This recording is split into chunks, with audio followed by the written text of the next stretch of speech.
Por que a imprensa já se esquece de Paraty? Teori Zavascki sofreu apenas um acidente? Com quem ele voava? Quem era o empresário e fazendeiro Carlos Alberto Filgueiras?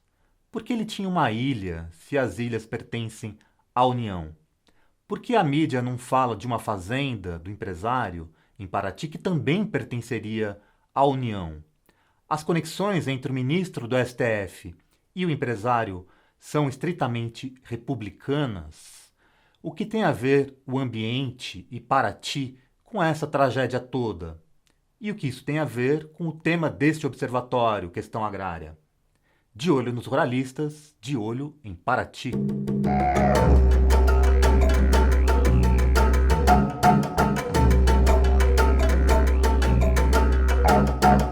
Na quinta-feira, dia 19, o ministro Teori Zavascki morria em Paraty, no Rio de Janeiro. O avião que pertencia ao empresário Carlos Filgueiras caiu, e logo as redes sociais fizeram a pergunta: foi só um acidente? O jornalista Marco Antônio Piva reproduziu um comentário feito por um amigo piloto que tem um King Air, o mesmo modelo do acidente com Zavascki, que mostra a dificuldade de se atribuir a qualquer acidente um assassinato. Quem opera na executiva, na aviação, diz ele, sabe bem o quão frequentemente se transgridem as regras de voo visual nas operações em Paraty, Angra e Ubatuba. Basta que as condições meteorológicas se degradem abaixo dos mínimos visuais para que comece o show de transgressões.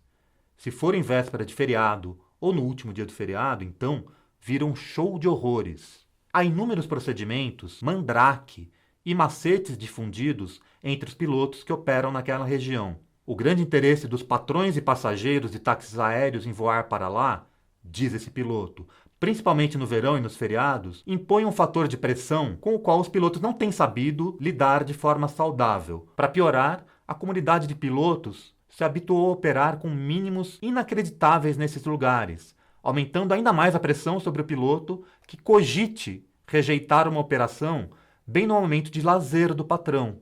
É claro que essa situação não passaria impune por muito tempo. E diz esse piloto que há mais de uma década, ano após ano, ricos têm morrido em caríssimos aviões e helicópteros executivos na região. Temos então o acidente como uma hipótese mais do que possível. Mas deveria ser a única hipótese? O acidente com o relator da Lava Jato no STF foi apenas uma coincidência?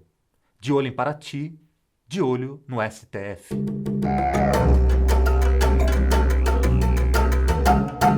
A Polícia Federal investiga agora o acidente em segredo. Então fica mais difícil avançar muito nessa questão. Mas isso não impede que prestemos atenção nos outros temas. A imprensa agora se preocupa mais com a vaga que ficou aberta no STF, quem vai suceder o ministro Teori Zavascki, como se tudo em Paraty já fosse uma página virada. E não é. E o próprio fato de um ministro estar viajando com uma figura como Filgueiras não deveria inspirar silêncio. Quem era Filgueiras?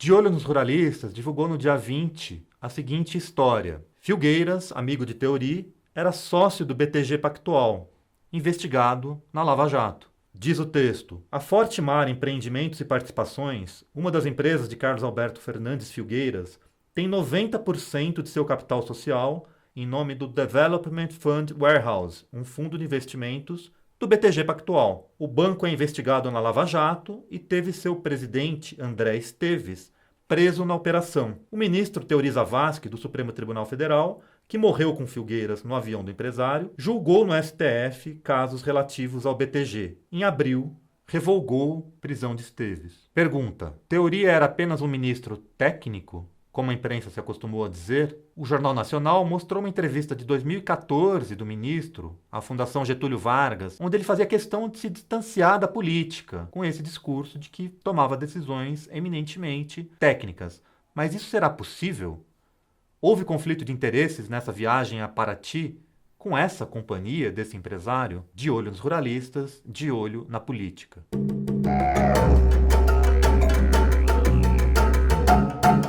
A rádio CBN informava, já no dia do acidente, que Filgueiras era réu no STF por causa de uma ilha, a Ilha das Almas. A reportagem da CBN conta que conversou com barqueiros que trabalham na região. E eles disseram que o empresário ia todas as semanas para o local. E eles relatam que a construção irregular, de acordo com o processo movido pelo Ministério Público Federal, foi motivo de protestos de entidades ambientais nos últimos anos. Um desses barqueiros contou que já tinha levado o dono da rede de hotéis Ermiliano para passeios na área. E diz esse barqueiro: eu mesmo conhecia ele. Tenho amigos que têm restaurantes no Saco do Mamanguá que ele frequenta muito. É uma ilha rica. A fazenda dele vale milhões. Na ilha, a gente pode passar perto, encostar lá, mas na fazenda não tem como entrar. Pergunta: é possível ter ilhas no Brasil? A Procuradoria-Geral da República é contra.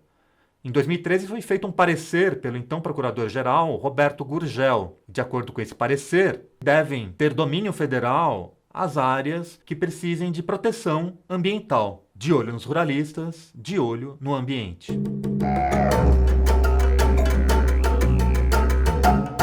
O empresário Carlos Alberto Filgueiras também queria construir um hotel nessa Ilha das Almas, mas a Secretaria de Estado do Ambiente do Rio de Janeiro foi contra, emitiu um parecer no ano passado contrário à construção do hotel. O que chama atenção nessa história é que são vários casos envolvendo o empresário.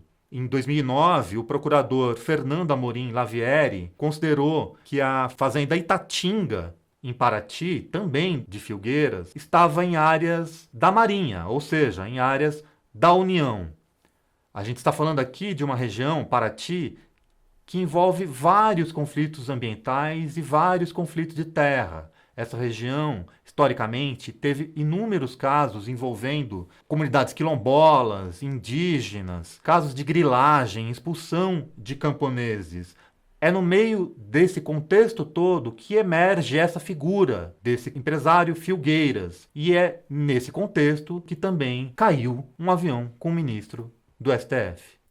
Acidente ou não acidente, toda essa história precisa ser melhor contada. De Paraty ao Supremo, há toda uma teia de interesses que diz muito sobre o modo brasileiro de se conquistar o território e de se fazer política e de se fazer justiça. A invisibilidade desses temas mais geográficos pode fazer o mundo do judiciário parecer mais técnico do que ele geralmente é. Quem são esses empresários? Quem são esses juízes, para além da visão romântica que certos setores da imprensa querem nos passar? De olho em Paraty, de olho nos empresários, de olho no STF, de olho nas ilhas, de olho nos ruralistas.